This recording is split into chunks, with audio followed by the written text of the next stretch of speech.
Can you talk about the character work that Absolutely, you did? yeah. So for the character work for Broken Ceiling, I did that all freehand because I found that there's a more, using less technology, more organic. If I can sit there with a notepad and a pen, especially for the early stuff, I find that to just work for me in general. So I would just sit there and I knew the characters that I needed.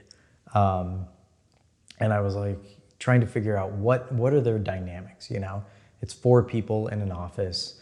They're stuck on this high pressure call on a Sunday, so they're overworked. What types of characters, would be best to bounce off each other, like how do we get more drama in it? So I sort of pulled from my own life and pulled from people that I knew. And then I, did a lot of online research, going on blogs about business and blogs about, just people in general and just reading about people and learning their stories and doing a hell of a lot of research with, how people operate in the workplace. And it was more than just like, let me look at these character stuff. It was just general writings, from like, the Harvard Business Review or stuff like that, just about workplaces in general. Even though I knew about a corporate environment, being in it for so many years, all of that, just ancillary research, things that you wouldn't think matter in terms of building a character, I used, and that definitely informed the characters as I was building them. But it was a lot of freehand, a lot of just writing, trying to figure out who these characters were. Like if you have Angela, who's the beleaguered assistant who's been there 10 years and who's never been promoted, like who's the guy that she's gonna hate? And it's somebody who has been there only a short amount of time and who's had these opportunities and who's been pushed above her, and how would she react and how would they react and what does he think of her and what does she think of him? And then, off of that character, Tyler, who's a character that's threatening to him, It's somebody even newer.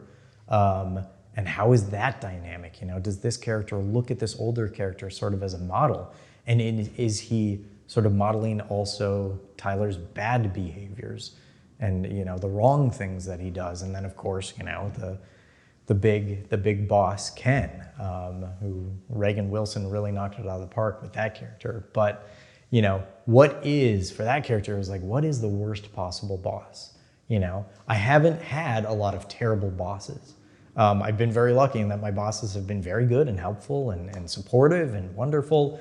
So I was like, what is, a terrible boss? And the movie Whiplash was one of those, one of those things where it's like that guy, J.K. Simmons' character in Whiplash. He's awesome, yeah. Is such a bastard. And I was like, I kind of wanted that sort of like big villain. Like my goal with Ken was to make him sort of an iconic, just bastard of cinema.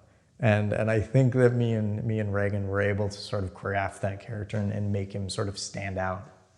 That's what I was going to ask you next, actually. You were reading my mind. What other movies did you watch? Like Swimming with Sharks? Or yes. I know there's one with Parker Posey where she actually she's fantastic. Yeah. She's actually the female boss who's just, I don't know if she's like in love with the male coworker, but she just becomes like this complete psycho. And it's great to watch. She's fantastic. I mean, like Whiplash, Swimming with Sharks, of course, Devil Wears Prada. Okay. Anything with like a terrible boss, I was like, I gotta see how they did it. Like, let me gain something from that. Right, interesting. Yeah.